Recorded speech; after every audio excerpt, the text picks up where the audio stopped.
to read a very, very familiar passage. You probably hear this passage every month or every quarter or whenever your church does communion service, because this particular passage is the one that's always used or generally used as part of the meditation for communion. And I'm reading it for a somewhat different purpose this morning. I'm going to focus on a different aspect, not different from what was intended, but different focal point.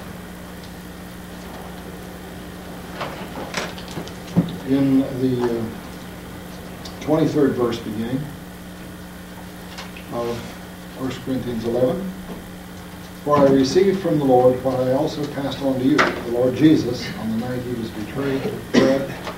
When he had given thanks, he broke it and said, 'This is my body, which is for you. Do this in remembrance of me.' In the same way, after supper, he took the cup, saying, 'This cup is the new covenant in my blood. Do this whenever you drink it in remembrance of me. For whenever you eat this bread and drink this cup, you proclaim the Lord's death till he comes. Therefore, whoever eats the bread or drinks the cup of the Lord in an unworthy manner will be guilty of sinning against the body and blood of the Lord. A man ought to examine himself before he eats of the bread and drinks of the cup. For anyone who eats and drinks without recognizing the body of the Lord eats and drinks judgment on himself. This is why many among you are weak and sick, and a number of you have fallen asleep. But if we judged ourselves, we would not come under judgment. When we are judged by the Lord, we are being disciplined so that we will not be condemned with the world. So then, my brothers, when you come together to eat, wait for one another. If anyone is hungry, he should eat at home, so that when you meet together, it may not result in judgment. And whenever I come, I will give further directions." We're going to come back to this and do a bit of an examination of the matter of evaluation, which in fact is virtually the same process as the judgment process, in the sense of judging, making assessment, even as instructed in this particular passage, that we should be involved in assessment, judgment, even of ourselves. Each one should take count of himself. And we'll come back to this and develop this as a kind of preamble to a Christian understanding of the process of evaluative research. Suffice to say that throughout the Scriptures, Old Testament and New, there is a kind of continuous concern for assessment and evaluation. And this passage in particular says that you have a direct stake in the assessment of yourself. So evaluation is not something just done by somebody else with reference to you, or something that you do with reference to someone else. But evaluation is something that we have to do for ourselves as well, of ourselves, and for the purpose of development, growth, and standards. All of this is embedded in the image of evaluation, which we will launch in today with both feet in just a little while. Meanwhile, let's pray together. Father, as we get on now with the last major portion of this course, we pray that you will help each one of us, give us strength, give us reassurance as we need it, that what we do we will find value in, and that what we do well we will honor you in. We pray that the Lord Jesus Christ will be honored in all the things that we do here, and that what we do following these experiences and these learnings may be part of a career and a lifetime of continued service as we fulfill the calling to which you have brought us. In the name of our Lord Jesus. Amen. With your permission, then, we're going to blaze away into evaluative studies. All right? So you can put that paper over to the side and we'll go on with evaluative research.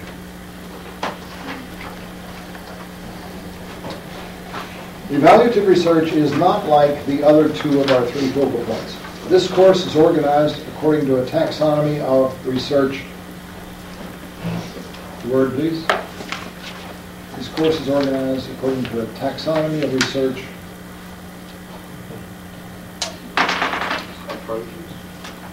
No. Proposal? Pardon? Proposal? No. No. Purpose. No. Descriptive. Lily. Lily has it. Purpose. Remember? 3 types of research purpose. 3 proposals. Not approach, not methodology. There are all kinds of methods, there are all kinds of procedures, there are all kinds of approaches you can use to any of these 3. We're just using a middle-of-the-road approach to each of the 3. One that deals with most of the factors that you typically deal with, though there are many variations on each of these research purposes. In what way is this third one fundamentally different from the other 2? Now that's a question that has a very precise answer to it. The third, now that we're getting into today, research for evaluative purposes, is fundamentally different from the other 2. Research for descriptive purposes or research for experimental purposes. What is the fundamental difference between this one and the other 2? Subjective factor. Pardon? Subjective factor. Make judgment. Nope. Well, all research has subjective factors in it. No, that's not it. Criteria. Pardon? Criteria. You're at a very appropriate response to the question because you have identified the technical piece that allows for this to happen. But in terms of purpose, criteria are not purposes. So the issue is, in what way is the purpose of evaluative research fundamentally different from the other 2 we've dealt with? Another previous question you could ask yourself, now where am I here? Let's get to thinking again. How are evaluative, descriptive purposes and experimental purposes related? Then how does this body of purpose for evaluation differ from that? There's some kind of a practical purpose. It's applied in some way. Tell us what you're tying that to. Theoretically, somebody's going to want to do something with the results. Not theoretically. That's true of always. Your I use phrase, the word is theoretically in the sense that Yeah, it yeah, may yeah. not happen, but that's what they're No, that's no. what they're saying. No. I have no problem with your words. It's just that I wasn't sure what you're tying it to. You're tying it to experimental or what? Evaluative research is Practical. practical. Yeah, they're all practical. Very practical. You missed it. You had it. You missed it. For the purpose of making policy decisions? How does that differ from the other 2? The judges, other researchers? No, don't get off the subject here. I ask you directly. How does that differ from the other 2? The other 2 are focused on building a body of knowledge in an area. And by contrast, Evaluative research is focused on whether or not particular programs are accomplishing what they're supposed to accomplish. there are simpler ways to say it, but that's essentially the idea. Descriptive research is done for the purpose of understanding phenomena well enough to be able to hypothesize the relationships of those phenomena to each other, to one another. In order that, for the purpose that, hypotheses can be formed. You do experiments to test hypotheses. Thus, the relationship between the first 2 of the 3 in this taxonomy is essentially purely science. The third, the evaluative research, has as its purpose management. not science. Does that make sense? Do you see the difference between management and science? Ever occur to you that those are not the same thing? Management is decision-making. Management is essentially pragmatic. Management always has other kinds of values, not just truth.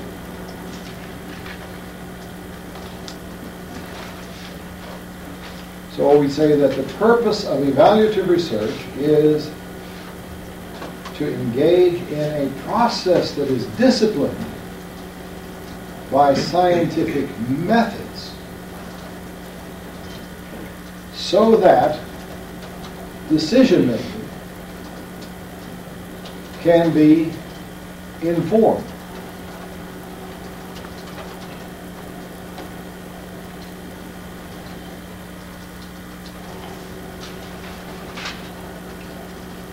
In some kind of minimalist taxonomy, how many kinds of decisions are there? In a minimalist taxonomy, how many kinds of decisions are there? 2, you're right. Which are? Well, it's even more deep than that. Evaluative decisions says there's values in it. Good ones and bad ones. You got it. Good ones and bad ones. There are 2 kinds of decisions. Good ones and bad ones. There are 2 kinds of decisions that management makes. Good ones and bad ones. Now, if you are trying to help management, you want to increase the proportion of good decisions. How can you do that? How can you do that? What would improve management decisions? There are several different ways to see this.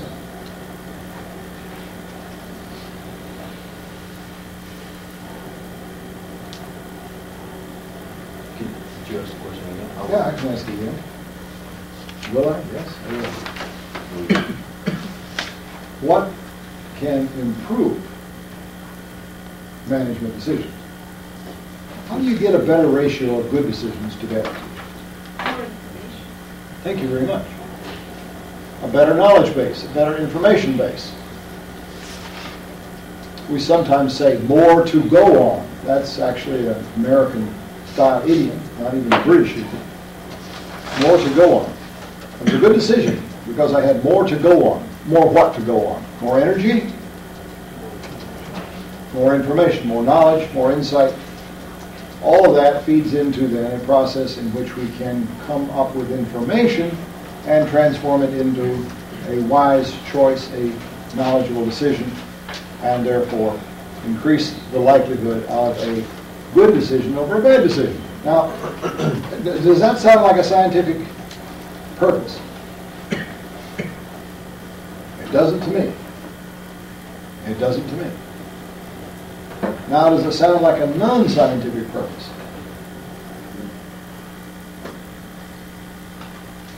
See, the world isn't made up of scientific versus non-scientific. The world is made up of scientific versus other. So the issue is not, is it unscientific? Evaluative research is scientific, but not in its purpose. It is scientific in its process, its procedure, its ways of doing business. Now, evaluative research is a category of social science. It is an application of social science principles. It is not a generator of knowledge.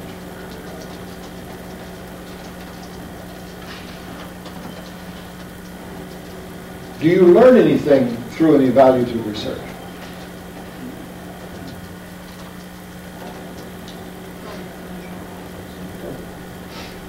So then, why do we say its purpose is not scientific? Because the things we gain from evaluative research are related more to the realm of wise choices, not to theory building. And in general, the scientific community has learned by now to be more than a little bit suspicious that people doing evaluative studies and trying to extrapolate their findings into some kind of proposition in science are probably stretching their window pretty badly. There was a day when we talked about scientific purposes fulfilled through evaluative research. But in general, the better writers in the field don't talk that way anymore. The last 15 years anyway, it's pretty much agreed that it's not wise to mix up those two domains of purpose. Now, why would we put this one then in this taxonomy of purpose for this course and spend time on it?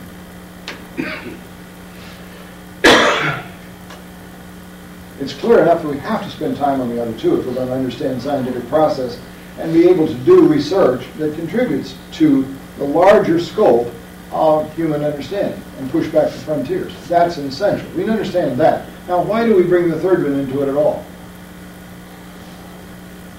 As you pointed out, that's what we'll be doing more than... This is bread and butter. The third one is very close to bread and butter for many of us. And in fact, it is bread and butter even for people who are also doing more basic research for science. It's a little bit like, since you have the skill, you will be called upon to exercise it on matters that are more management-oriented than they are scientific. So the purpose of this third one, you see, is somewhat different from the other two. And we're not going to try to drag it in and make it parallel. We're just going to say, no, we're going to reach up here, and we're going to pull appropriate understandings of methodology, procedure, and the discipline of the quest for truth. We're going to bring those over here and apply them to the data gathering associated with getting information base on which to make an evaluative judgment. Does that make sense? So then, are these three related? In what ways were they related? The answer is yes. But in what ways were they related? Right. In terms of the same sorts of disciplines that we exercise on the processes of getting data.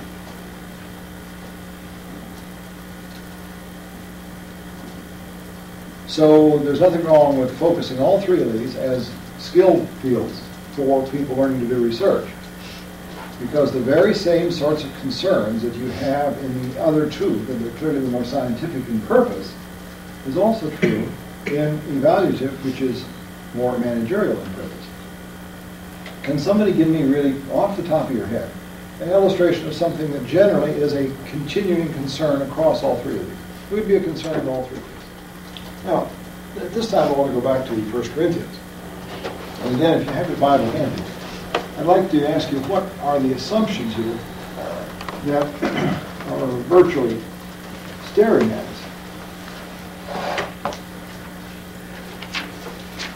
Therefore, in verse 27, whoever eats the bread or drinks the cup of the Lord in an unworthy manner will be guilty of sinning against the body and the blood of the Lord. Now, it isn't a very precise statement here, but in that language right there that we've heard several thousand times in our lives, there is a criterion stated.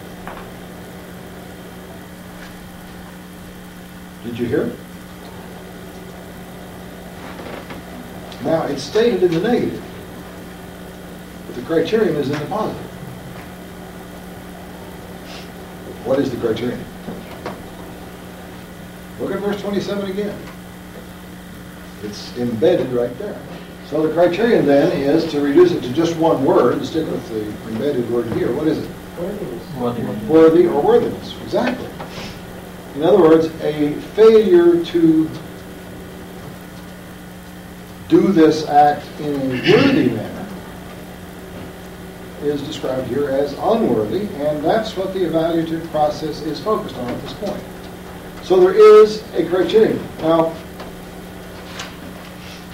we can generate inferentially what is meant by unworthy, and therefore impute the worthy criterion. Would that the passage were more explicit about it. But somehow you've managed to read it all these years without having it be explicit. What was going on in your head when you read it? You say, well, of course, that's, yeah, amen. But what's going on in my head? What is this? What is this all about? You always wonder. My hunch is that most of us wonder, but we also fit in some kind of answer there for ourselves. What is the unworthiness described? This is what worthiness looks like. The odds are, if we took enough time to do it right now, we could sit down and, by table groups of 4, we could generate 3 to 7 propositions that would express what this passage means by unworthy and worthy. A lot of times when you're doing evaluative studies, that's exactly what you have to do, and you have to do it early on. You have to take a generalization that somebody says, we want to know whether this program is working or not. Working? What is working? Well, it's doing a good job. Good job? Good job? What is good job? Oh yeah, it does what we want it to. What we want it to? What we want it to? What we want it to? In other words, many times when you start an evaluation, the best people can give you is a kind of a global generalization. And one of your very first tasks to design an evaluative study, would you believe, is somehow getting that vague generalization pinned down to something. Just exactly like you're trying to do now. How do we pin down that worthy and unworthy idea? And again, I point out to you, you've read this passage many a time, and probably never, with the exception of 1 or 2 of us, I think we've heard from one, who says, I've always wondered. Some of us could say of that, we've always wondered. But I suspect many more of us would say, I guess I've never thought that way about it. It sounds okay, it seems to fit, it seems to put the concern in the right place. Good. Well, a lot of the things we do within the missionary outreach of the church and within the educational ministries of the church are similarly foggy. They just aren't pinned down. And then somebody asks you to come in and evaluate whether or not we're really getting anywhere. And the first thing you have to do is to say, okay, we're going to have to work together on trying to pin this down to something more precise. Now, this particular passage would suggest that the evaluator is where?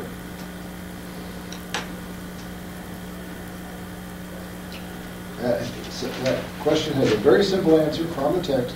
It also has a much more complicated answer from the text. Either one is okay. Let's get started somewhere.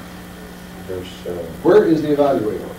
28. 28. Okay, what do you infer from 28? A man ought to examine himself. Aha. So what is the answer to my question? The man, the person. The person. In this case, the object of the evaluation is also the evaluator. That's what's called self-evaluation. That's one kind of evaluation, self-evaluation. And that's what the Scripture asks for. Why? The Scripture also here gives us a more complex answer to that.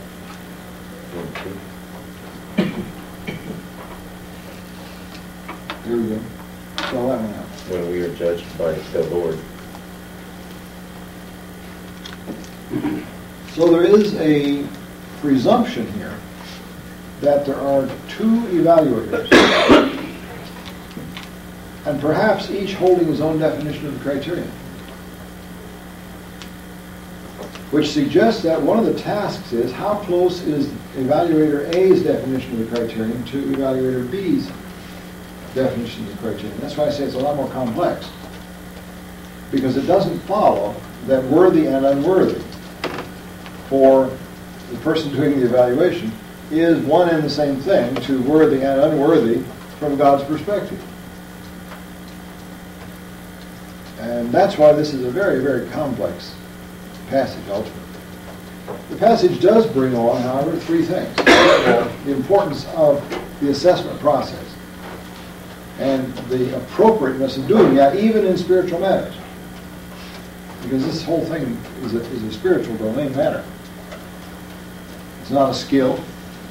It's not a thing you could test in terms of scores on paper, pencil instruments. But it also does something else. It shows us that the person, God's person. Christians are involved in the evaluative process. The third thing it shows us, so is God. So is God. And it's out of all of that, I think, that causes me to be very concerned that Christians who want to be really helpful in the improvement of ministries and services within the body of Christ and for the church really ought to be trained pretty well to do evaluative research. Because if they're not, we're going to get some huge gaps between our visions of the evaluative task. And when the evaluative task is done carelessly,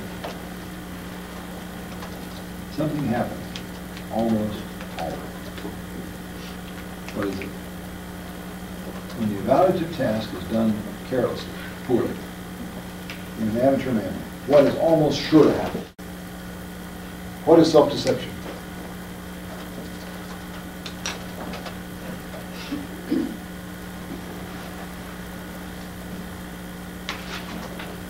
Believing everything you see or hear or think uncritically. The intended self-deception is when you want to believe it. Unintended is when you really don't want to believe non-truth, but you end up believing it anyway. Sometimes people do evaluative research in such a way that it increases the likelihood that they and others looking at their study will see non-truth as if it were truth.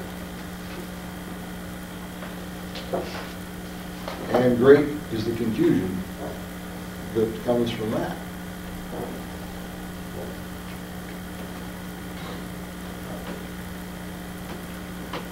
What is a criterion? And let me just be real sure that we understand how to spell criterion. It's a Latin word. It's borrowed into English and into several other languages. Criterion. And what is the plural of criterion? Criteria.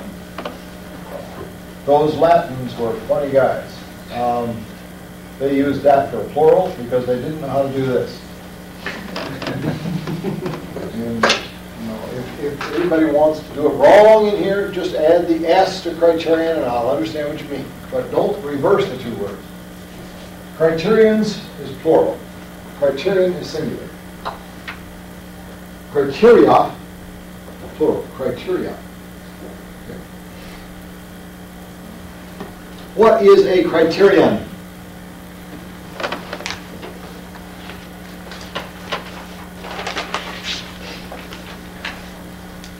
Standard. It is a standard. Good start. We can say it a dozen different ways, and that's one of the ways that gets us started. Now, what else can we say? What is a criterion?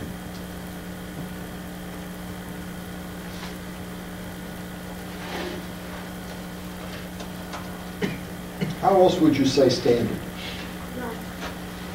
A yardstick, which isn't a bad jump as long as we can get out of the figurative yardstick and start talking about what a yardstick is for. Yes, a criterion is that standard that allows measurement. Now, hear that, the standard that allows measurement.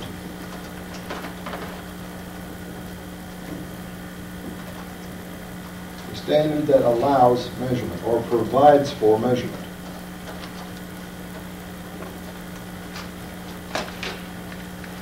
Some things in life are extremely difficult to measure. Other things are relatively easy to measure. Criteria are happiest when they're in a realm of the measurable. Criteria are the least happy when they're in the realm of the non-measurable.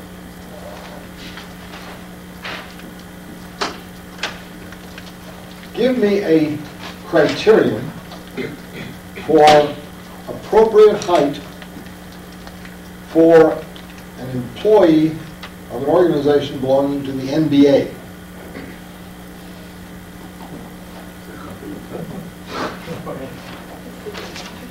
you do know those words.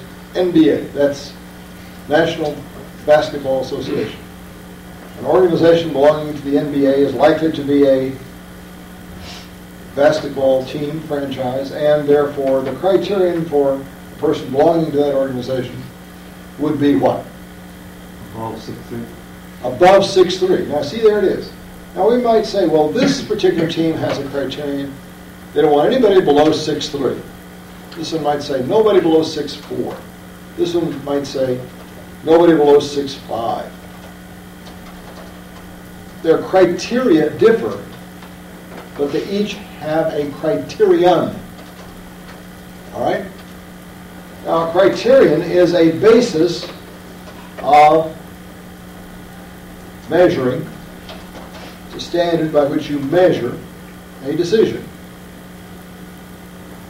All right, I come along and I'm 6'1", and they look at me and they say, "Aha, you're just what we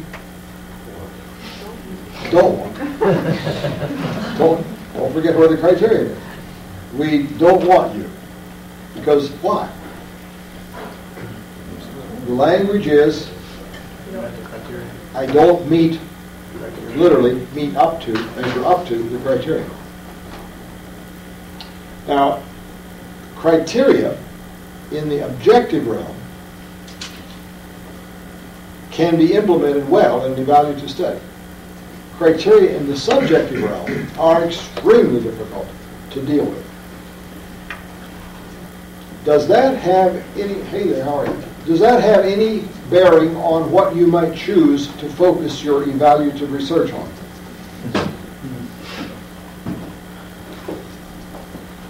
In order that you not have to kill yourself over this project, I would strongly recommend that you try to get into something where the criteria can be made as objective as possible. Let us talk, for example, of the interesting case of effective leadership. I hear some chuckles. I wonder what is going on here. Someone is amused. What is the source of amusement here, perhaps? Define leadership. How in the world do you define, in the first place, leadership's hard enough, but effective? Ooh. When we notice that the Bulls and the Celtics and all the others have this different criterion, and they some have this height, this height, this height. They vary there, but boy, we're getting into something that's even more squirrely than that one, aren't we? And sometimes you have people that want to measure the outcomes of something that they're doing in terms of a big, foggy generalization that really cannot be defined. And if that's the case, what do? Either of two things.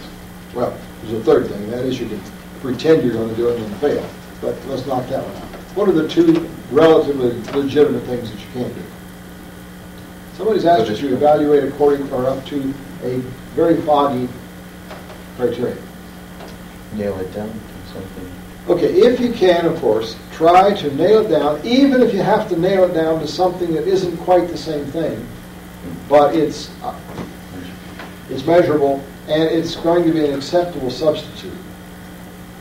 There are some things that are measurable that are kind of not quite on, but effective substitutes. And there you get, the farther you get away from the real thing, the more you get into non-truth. So you don't want to do too much there. What else can you do? What else can you do? You're trying to evaluate something that is a real complex generalization.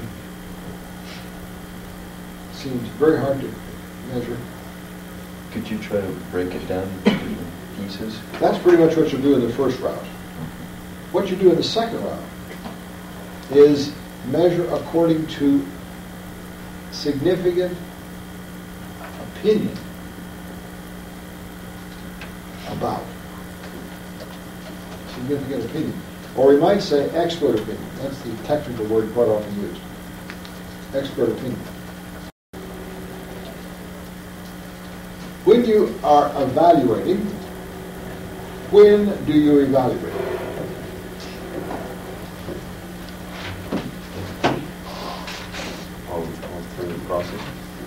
He says all through the process.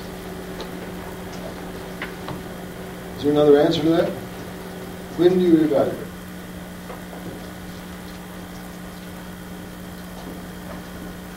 After you've gathered the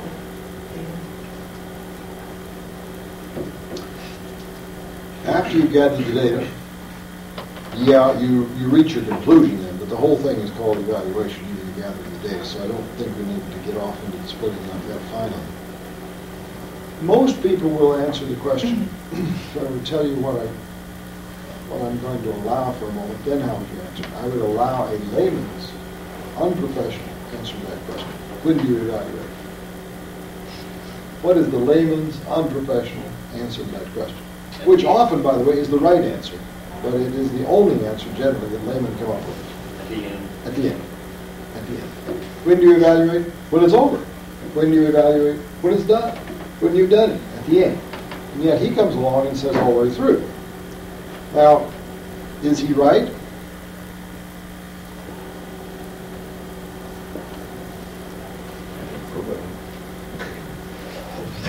What's your read on that? He's referring to a particular kind of evaluation. When he says to evaluate, well, What particular kind? formative. And in the case of summative, you would not.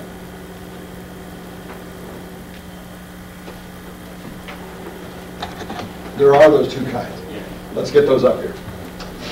Two kinds of evaluation. Formative and summative. Just look at the roots of those words, you get a lot of notion of what the meaning there. Formative evaluation is done for what purpose? Formative evaluation is done for what purpose? Try the root word, folks.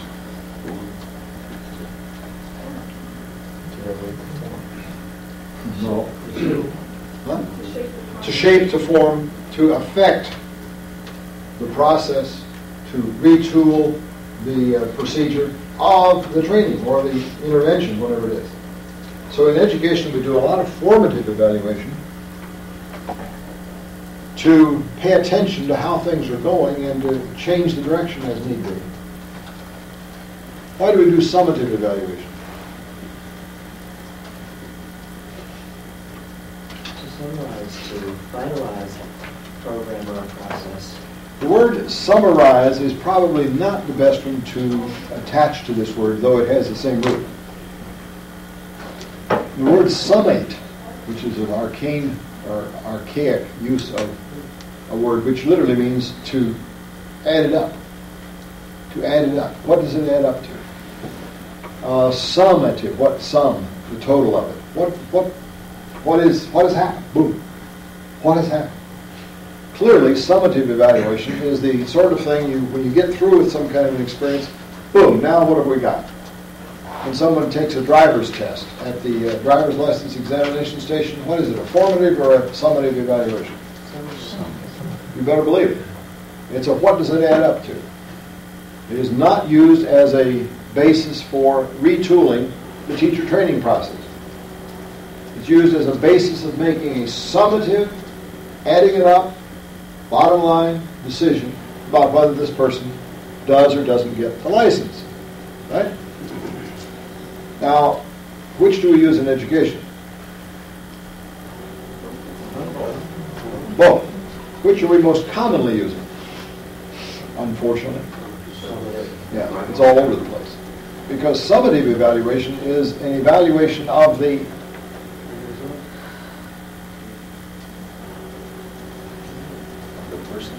person who has been submitted to this process. Now, it can be used to make judgments about the process, but that's not what we primarily do with it. We use it primarily to make judgments about the person going through. When you get all done, you get a grade. Even here, you're going to get a grade. Your grade is what kind of evaluation? It's an emblem of your summative evaluation. Now, I go home after the first session and spend half the night wrestling with myself in terms of where do we go, what does this group look like, how fast can we move, and what kinds of things, what are we going to run into that's going to be problematic. What am I doing? I'm doing a whole lot of formative evaluation, whether you know it or not. And in fact, whether you're involved in it directly or not. So formative evaluation quite often is done in ways that aren't necessarily as exposed as summative evaluation. For the purpose of this project that we're going to do as an exercise in writing an evaluative proposal, which of those two do you suppose we're going to focus on? Summative. Summative. Because it is the more exposed, it is the one that requires a great deal more concrete behavior, and it is ultimately manageable on paper, where the other is not so readily manageable on paper.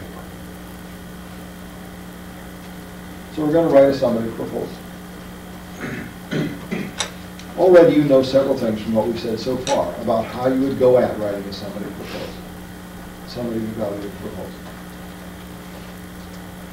You know, for example, that you're going to have a guidance mechanism, which is going to be what? Criteria. And if you put that together, remember I told you the first day the winners in here are going to be the people who can put together what you do come across in your text and what you hear, and then project it into the rest of what you know and see yet more. You already know, some of you, what are going to have to be the ultimate sources of your criteria. I haven't mentioned that. The text doesn't mention it. But it should be clear to you by now what is the source of criteria for a summative evaluation. This requires a projective speculation on your part that you come up with. Knowing what you do about the educational process, where do you get your criteria for a summative evaluation?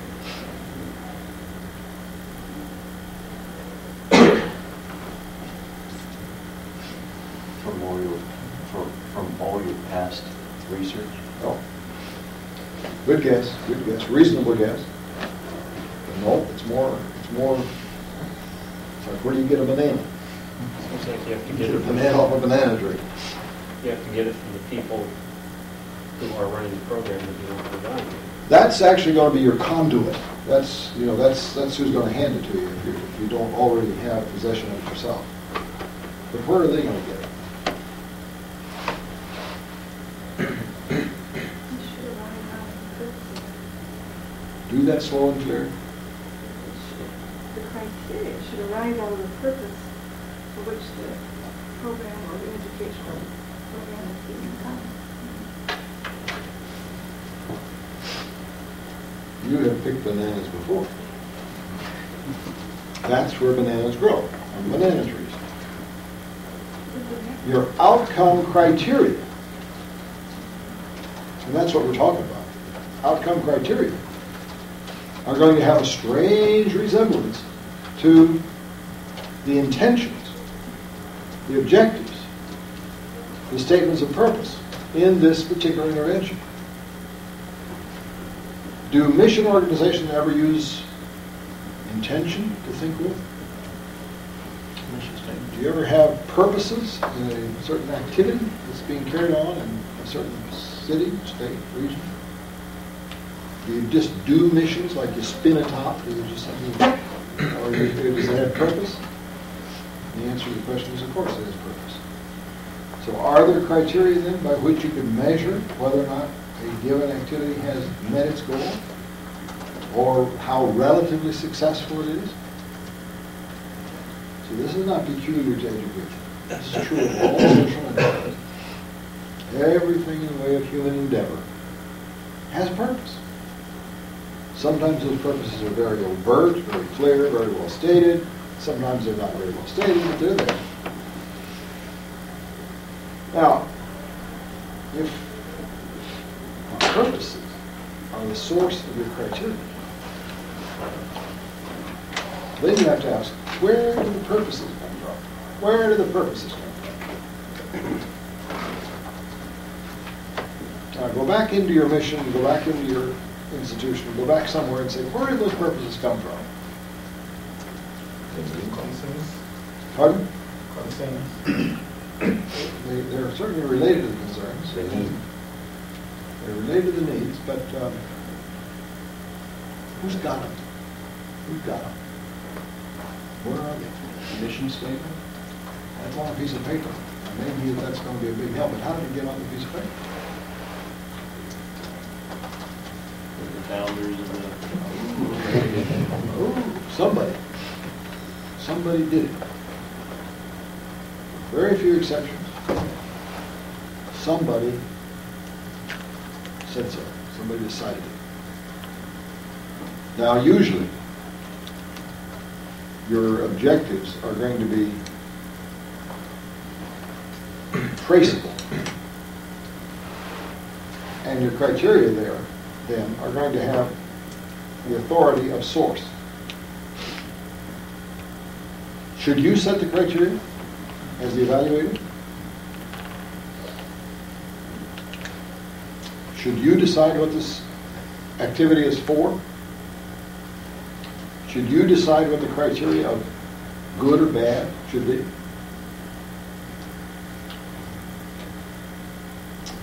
And at this point, I hope you're starting to say, whoa, maybe that's not what an evaluator does. Well, I'm glad that you can see that, but let me tell you something in the realm of bad news. The first time you get tapped to do an evaluative study for an organization, especially if it's your own organization, somebody, somewhere in the management is going to say to you, now look, you just need to do this evaluation for us because we just got to know more than we do about how well we're getting along with this, whether or not we're achieving. Then you say, well, I've got to have some criteria to work with. What exactly are the criteria by which you want to evaluate this?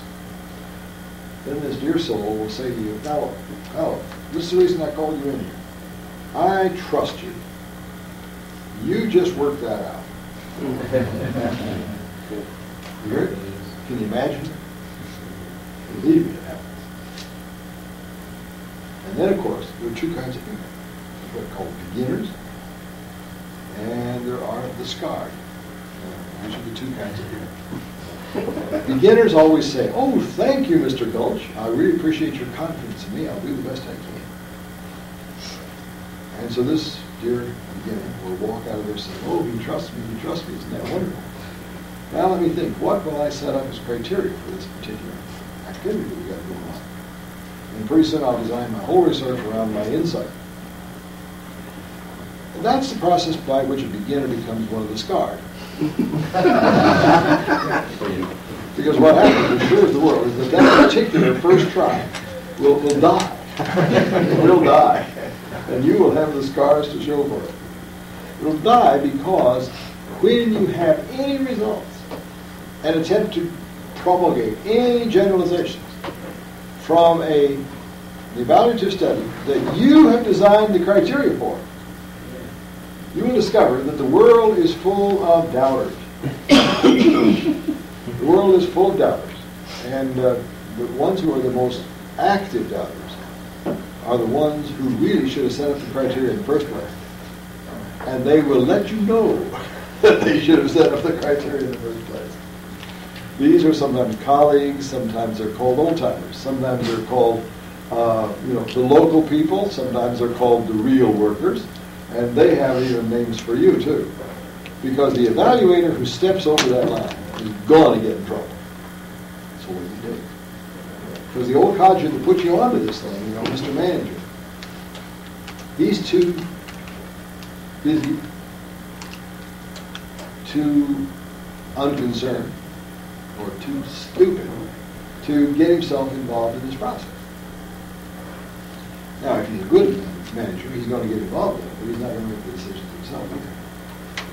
He's going to get some appropriate people together, and they're going to start working together to get clearer than ever these things that they called objectives earlier on. They need now to pin it down. Say, what really are we doing? What objectives are we really attempting to fulfill? Let's refine that, and let's turn those into criteria.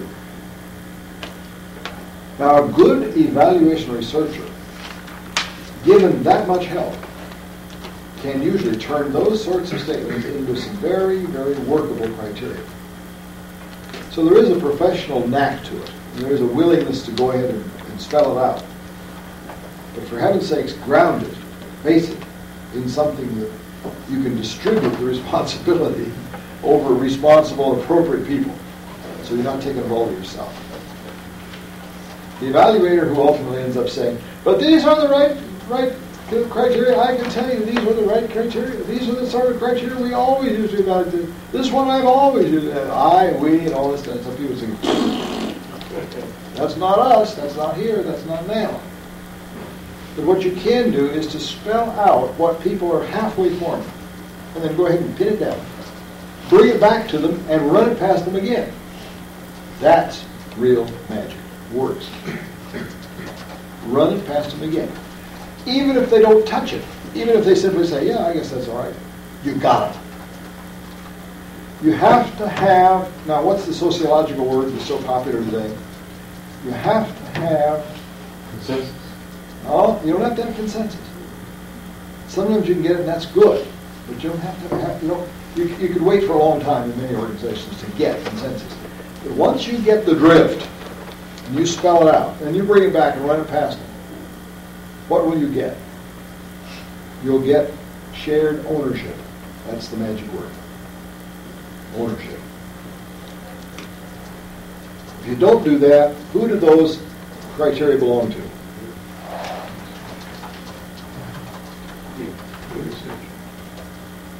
To the researcher.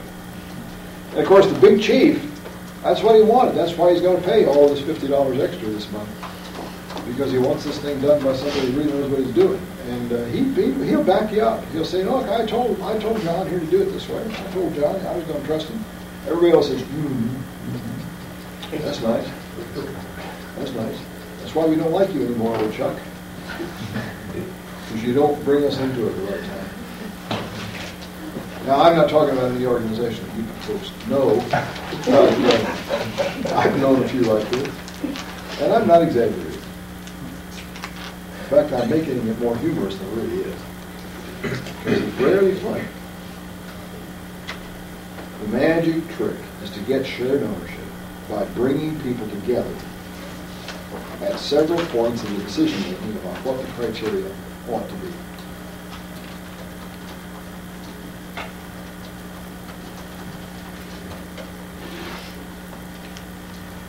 What happens if you got an organization that everybody says, yeah, those are our 13 purposes, and those are the ones we're using? You say, oh, good, I'll just go ahead and build my criteria on these 13 purposes. Have I left something out?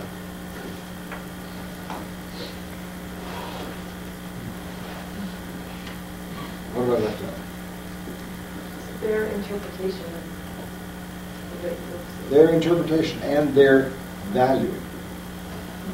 Their relative value of those 13. It doesn't follow that all 13 are of equal importance. And I can tell you that one of the neatest things to do is to start right off by saying, no, look, I know you've got some purposes spelled out for this program, and I've got them right here. And they're lined up, and somewhere in here I think you say that these are in order of priority, but I'm wondering if that's the real priority by now. As you've been through this and we're working on it, I'd like to reprioritize those with you. What is the objective in here that you're really trying the hardest to fulfill? And if you didn't fulfill it, you'd feel the worst about it. Where is the really important one? Where's the least? And then how do we scale the rest in between? People will begin to be with you, and they will cooperate, and they will help, and they will feel that the evaluation is theirs. And that's what you're going for. The work of an evaluative researcher is not to build yourself up and to make yourself shine through this process. It's a great exercise in real servant leadership if you do it right. Because you're going to be doing the best work when you're doing the best listening. And giving people a way to be clearer and clearer and clearer. You push people and say, well, come on, I don't feel that yet. Say it again so that I really get a hold of what you're saying. Push people. And then help them to enunciate. And then give them a chance to prioritize. And to come to some kind of agreement. and then go out and follow through on their signals to you. Sometimes in some organizations you really have to do that 2 or 3 different times, with 2 or 3 different constituency panels or different levels in the organization. That's good too. In fact, sometimes you'll find some of these layers don't agree with each other. You have to make some heavy-duty judgment calls as to which layer has the most right to a claim on that particular matter. And it's tough, but you feed that back to your groups and say, look, I've got a problem here. You're saying this, your group says this group says this. But you know, in the final analysis, it's more their responsibility than it is yours on that matter. So I'm going to use theirs. You don't always make yourself more popular, but you at least make yourself more respected.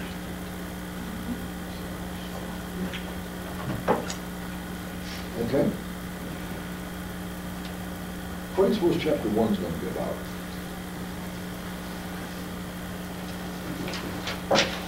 Section 1 of your proposal, chapter 1 of your report.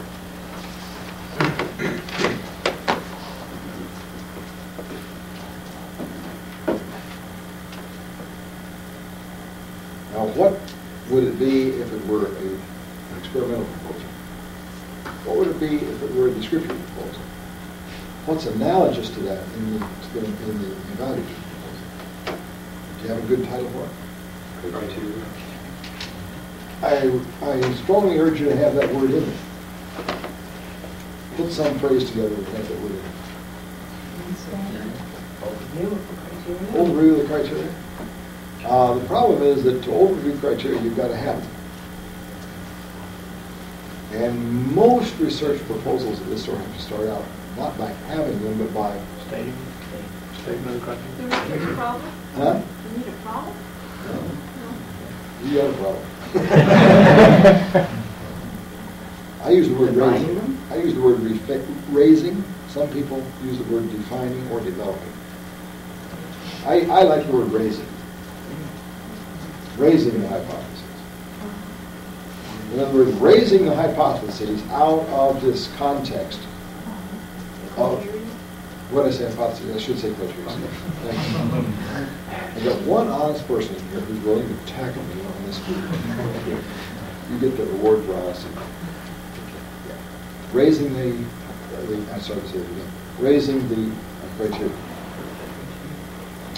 Developing the criteria or raising the criteria or defining the criteria, but the process needs to be described.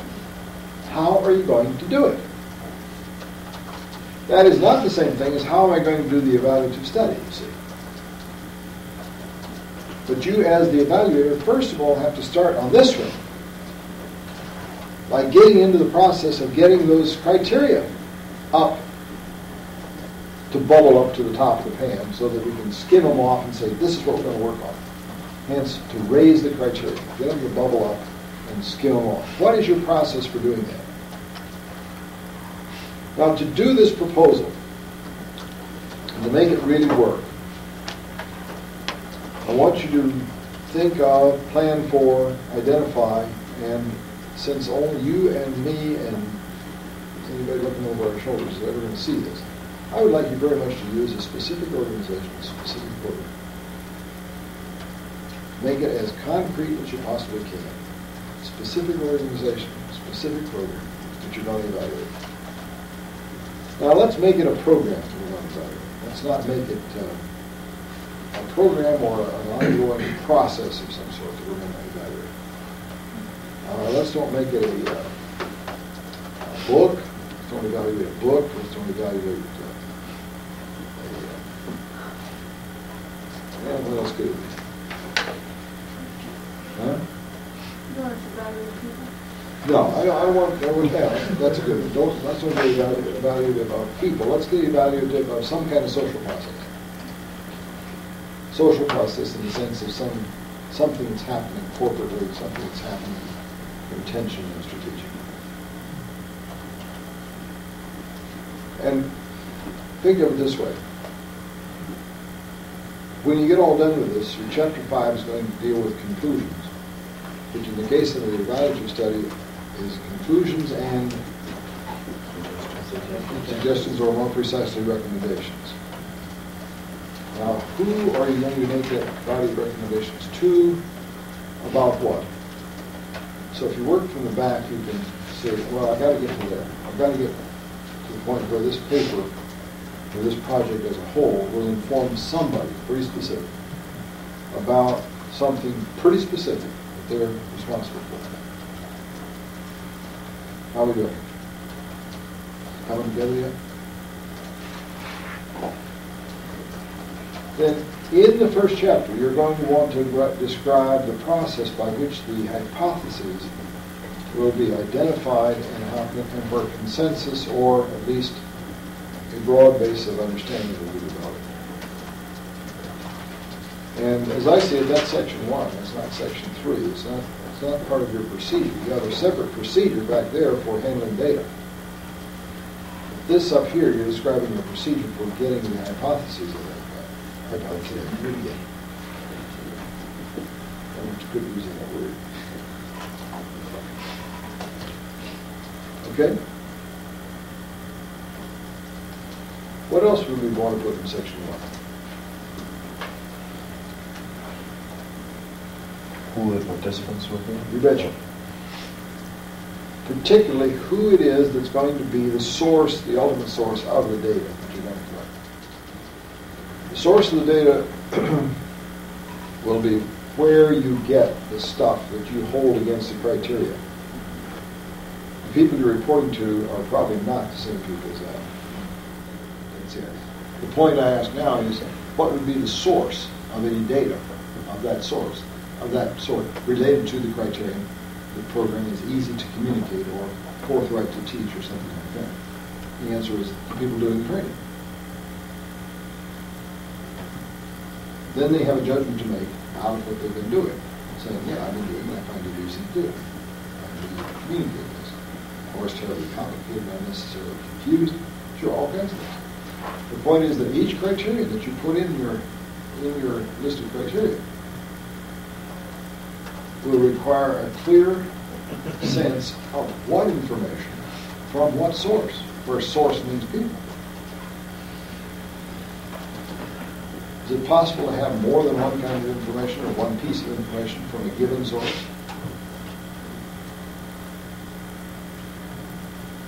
Of course. Is it possible to have multiple sources? Sure.